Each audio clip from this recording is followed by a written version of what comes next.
Hi, welcome to Myers ASMR. How are you? Relax, relax. Let it all go, let it all go, let it all go. Hey, they could not bring you down if you didn't have a proclivity to go there. I'll say it again. They could not bring you down if you didn't have a proclivity to go there. Well, this meal is about to bring me up, not down. I made pancakes from scratchity scratch. Yep, using sprouted spelt flour and all-purpose gluten-free flour. It's too easy, too easy.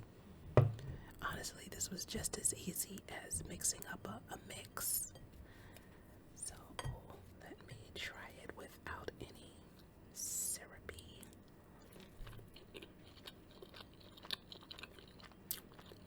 Oh, it's a little salty.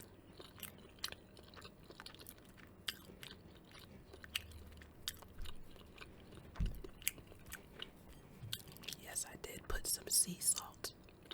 Maybe I was a little heavy-handed.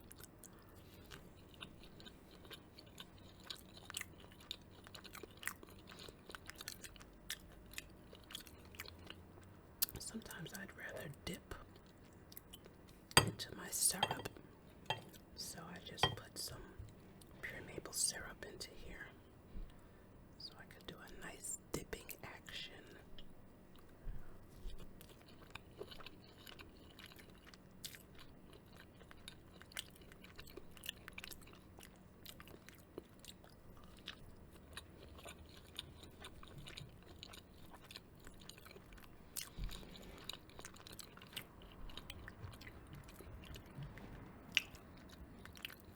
The fire alarms in this building are so super sensitive. So I had to keep the flame super low.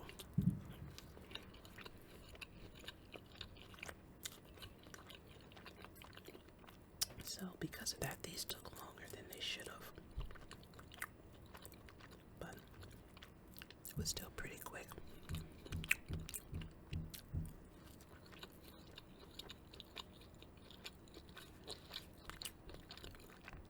Pretty good.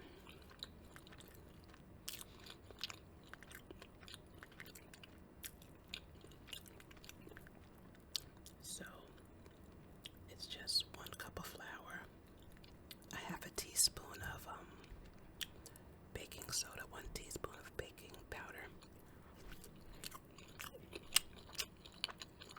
1 egg, and a cup of buttermilk, which I made my own. I mean, I ferment milk all the time, so I already had some kefir that I had just placed last night, so I said, hey, that's buttermilk.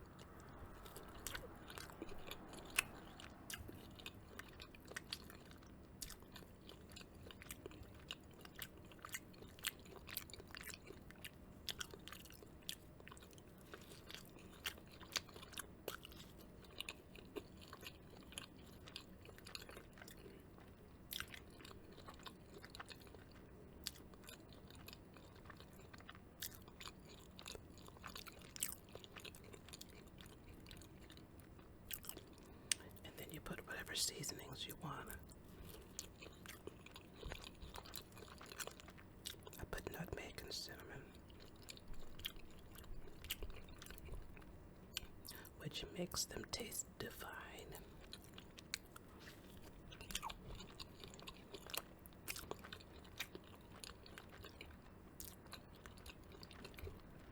Because for me, it's all about seasonings and flavor. I can't do bland.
love some heat.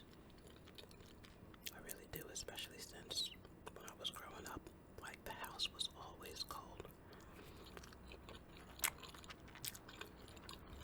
Especially my room. So I appreciate some heat. But in this building, I think it just has one setting and it's high. It's just feels like it's at its maximum all the time.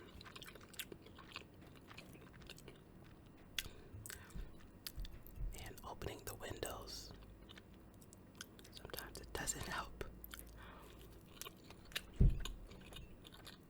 Yeah, it's pretty extreme, isn't it?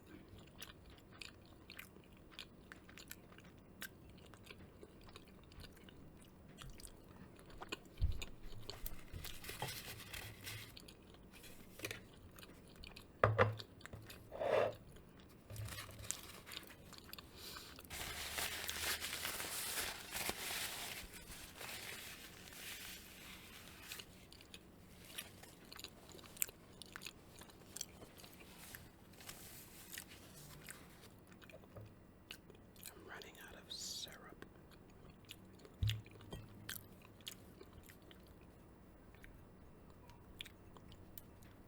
I'm ready to drink something anyways, because it's a little hot.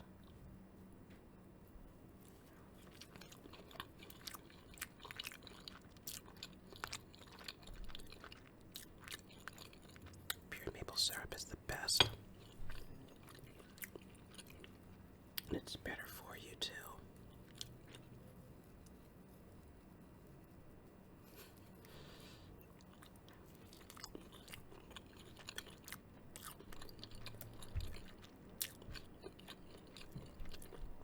It's probably been decades since I've bought like fructose corn syrup.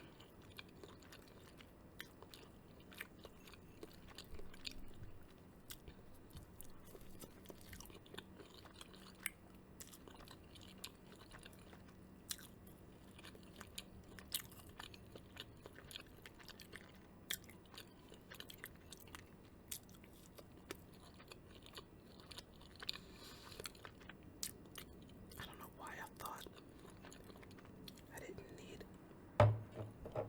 more syrup.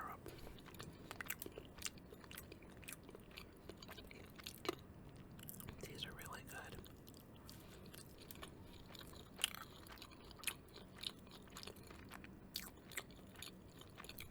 I'm so glad I finally got my hands on some spelt flour.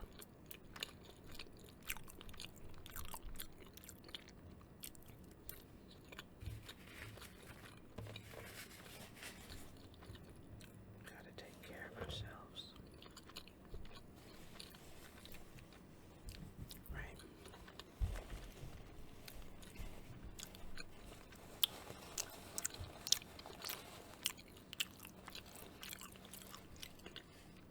Like Jerry Springer used to say, take care of yourself. Take care of yourself. Let me taste my tea. I just took some kombucha off that I had been fermenting for a long time and I completely forgot about it.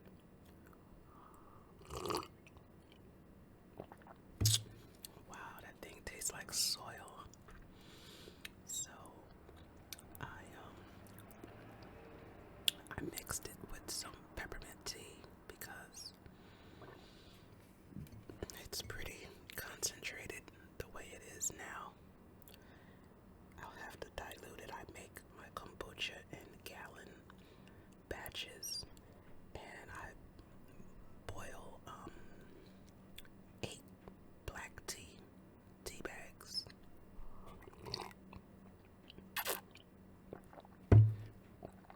So yeah, it's pretty strong and black, and I didn't even dilute it with water yet.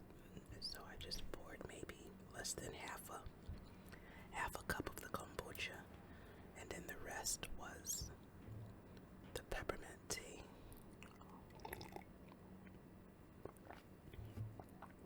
It still has that soil taste. taste the peppermint. So good. I'm so glad I got into this fermenting habit.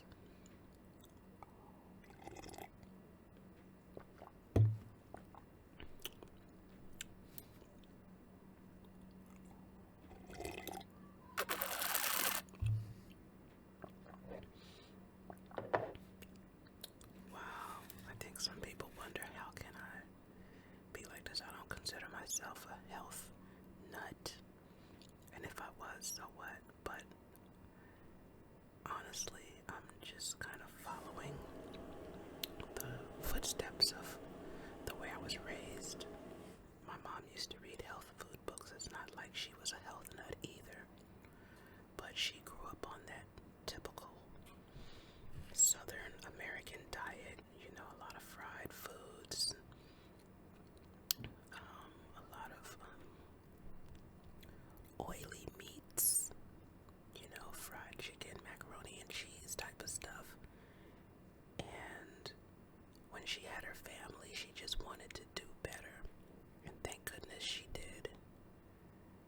She lived in New York for a while, I think in the 60s, and there was a real progressive movement then.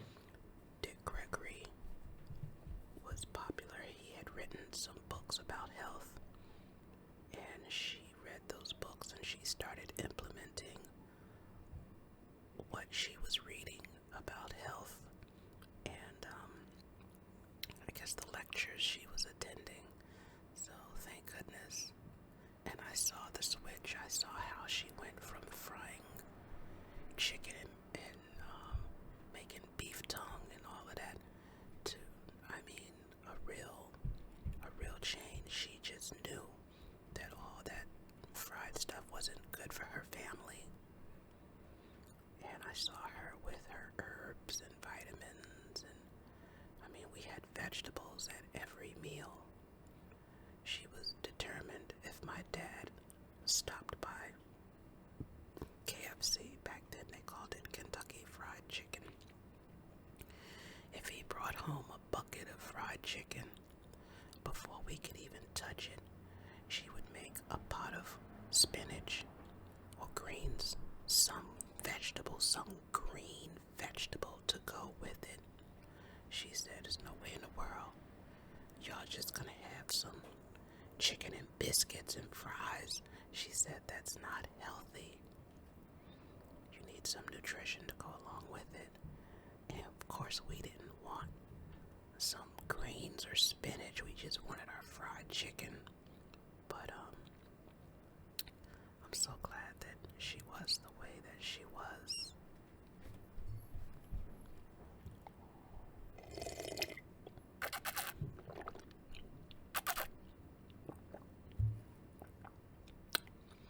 So I carry on a lot of what I saw her do, and of course I take it to another level.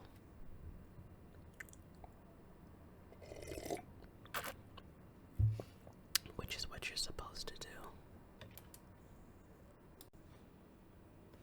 So I went and got up and poured the syrup on the last pancake.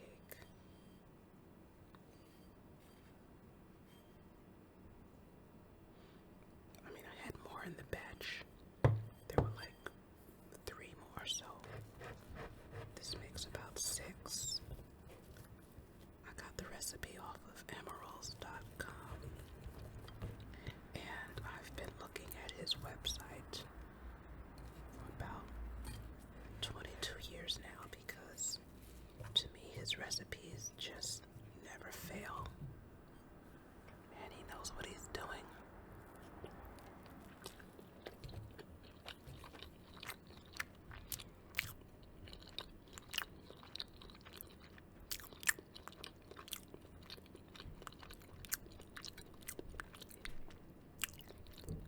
But of course I always modify them to my liking.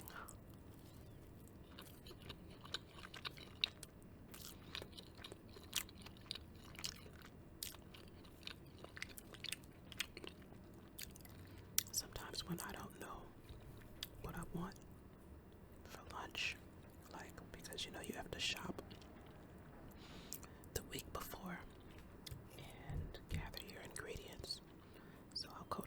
website for inspiration, and everything just looks so good. It's hard to decide.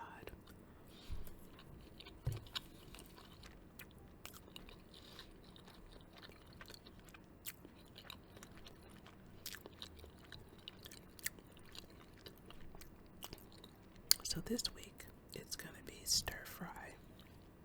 It's going to be a veggie stir fry. And I'm going to do the chicken strips separately, so I can just add them on top later.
In this YouTube game struggling with, just feeling like when they're going to break through or whatever. They've been doing it for a while, and I say just keep going, just keep going, just keep going.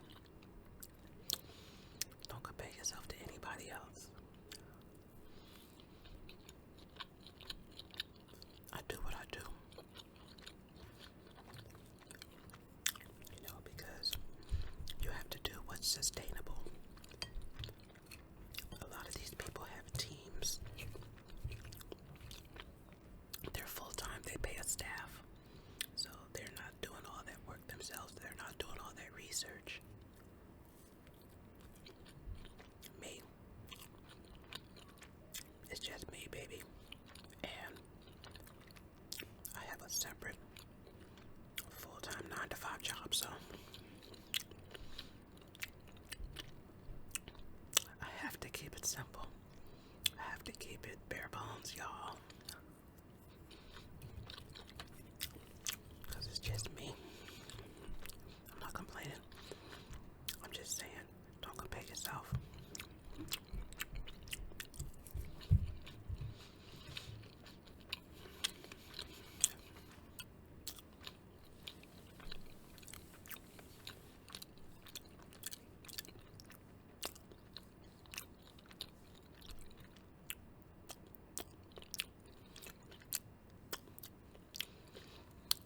Watching on Netflix now. Sometimes I'm sad when I finish a good show or a good movie, because then I have to try to find something that's just as good, and sometimes you just don't know. I saw a great movie on Netflix a couple of days ago called It Ends With Us.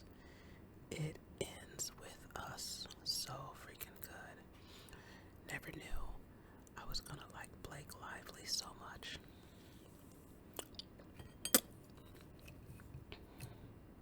So good. Just really, really well done. And a timely topic too. I mean, I used to work in family court, and I did not work in domestic violence, but I worked around it, and domestic violence impacts a lot of the other units, such as child support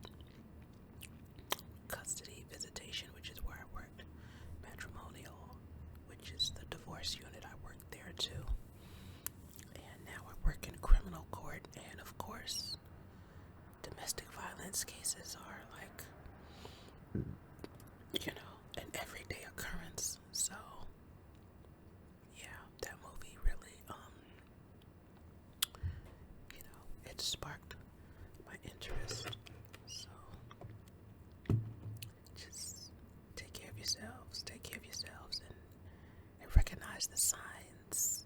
Like, if they do it once, they'll probably do it again. So, you really don't want to put yourself in that kind of predicament. And,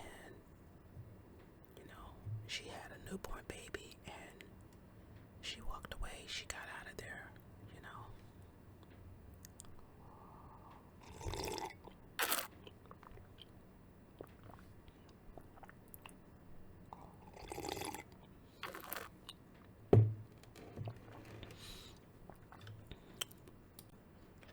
Well, I'm loving this book, The Great Gatsby. Me, normally I'm all about the self-help, self-improvement. But I also like a good piece of literature, a good piece of fiction. When I was growing up, I was always reading. And we had a room in the house called a library because my dad had so many books. He had shelves and shelves of books. Most of them novels. Most of them hardcover novels. And sometimes I would read some of the books on his shelves. And he always had a book in his hand. He would come to the dinner table with a book, and he would sit there at the table reading his book till my mom put a stop to that. She said, "This is family time. You should spend that time with your family." And he still had the book nearby, so as soon as the meal was over, he'd be back into his book. So I've always had a huge love of books. With the internet and YouTube, it's kind of replaced reading in a sense because you can just watch a video to get information, and there's only so much time in the day. But so this is like the first novel I've picked up, and I don't know how long, maybe a few years, and it reminds me of the love, the joy of reading a good book. So let's see where we left off. This is after he left Gatsby's party. Reading over what I have written so far, I see I have given the impression that the events of 3 nights several weeks apart were all that absorbed me. On the contrary, they were merely casual events in a crowded summer. And until much later, they absorbed me infinitely less than my personal affairs. Most of the time I worked. In the early morning, the sun threw my shadow westward as I hurried down the white chasms of lower New York to the Probity Trust. I knew the other clerks and young bond salesmen by their first names and lunched with them in dark, crowded restaurants on Little Big sausages and mashed potatoes and coffee. I even had a short affair with a girl who lived in Jersey City and worked in the accounting department. But her brother began throwing mean looks in my direction, so when she went on her vacation in July, I let it blow quietly away. I took dinner usually at the Yale Club. For some reason, it was the gloomiest event of my day, and then I went upstairs to the library and studied investments and securities for a conscientious hour. There were generally a few rioters around, but they never came into the library, so it was a good place to work. After that, if the night was mellow, I strolled down Madison Avenue past the old Murray Hill Hotel and over 33rd Street to the Pennsylvania Station. I began to like New York, the racy, adventurous feel of it at night, and the satisfaction that the constant flicker of men, women, and machines gives to the restless eye. I liked to walk up Fifth Avenue and pick out romantic women from the crowd and imagine that in a few minutes I was going to enter into their lives and no one would ever know or disapprove. Sometimes in my mind, I followed them to their apartments on the corners of hidden streets, and they turned and smiled back at me before they faded through a door into warm darkness.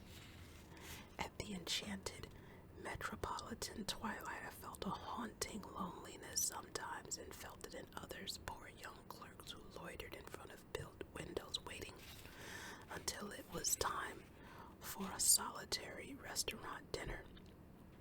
Young clerks in the dusk, wasting the most poignant moments of night and life.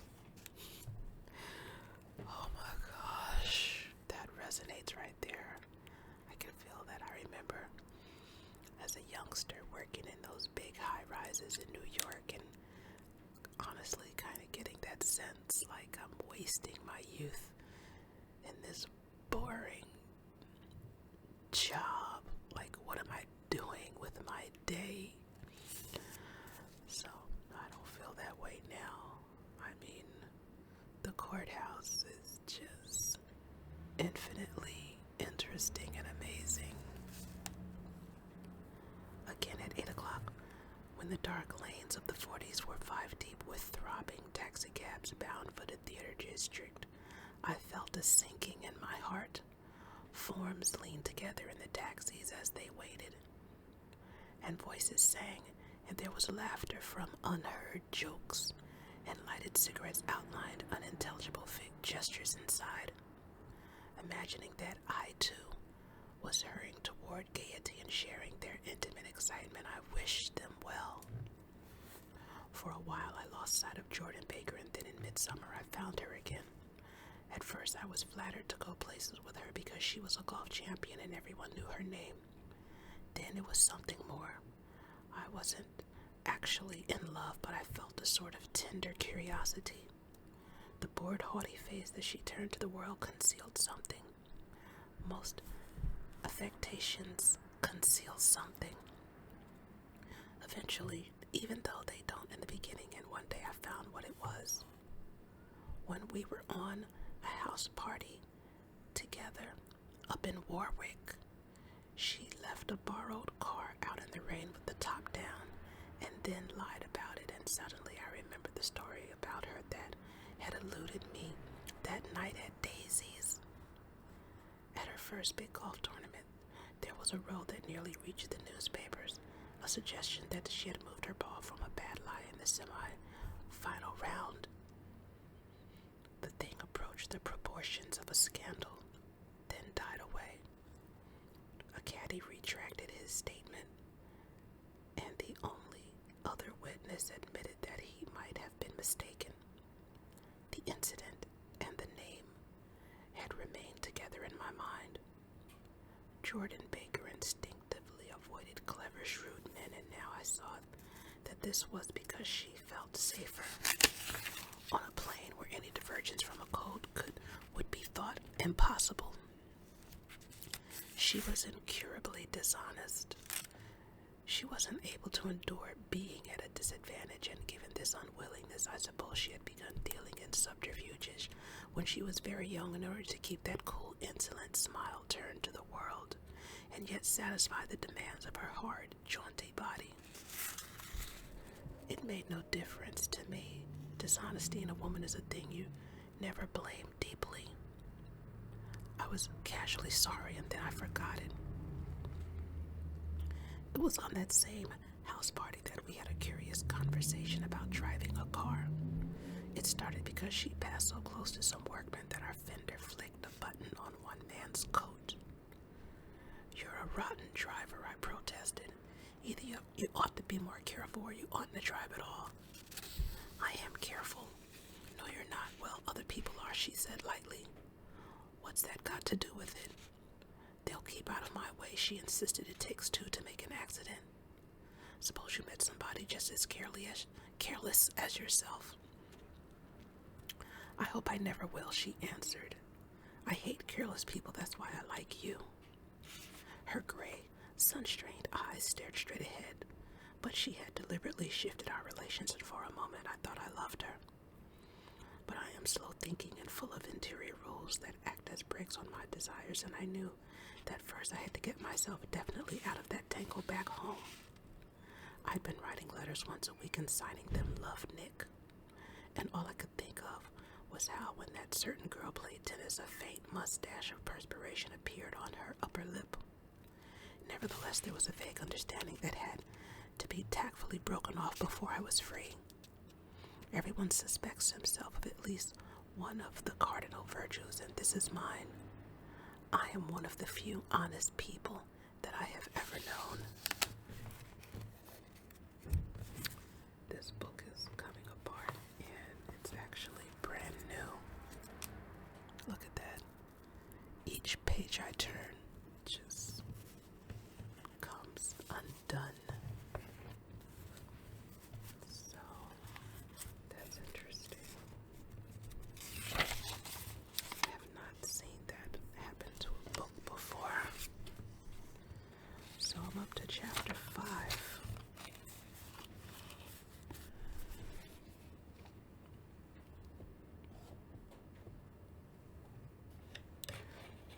Let me see, I gotta go back to the quote. They could not bring you down if you didn't have a proclivity to go there. Remember that. They couldn't bring you down if you didn't have a proclivity to go there. Hey, if you like what I'm doing here, like and subscribe. Donate to the cause. Catch me in the next video, and may you, yes,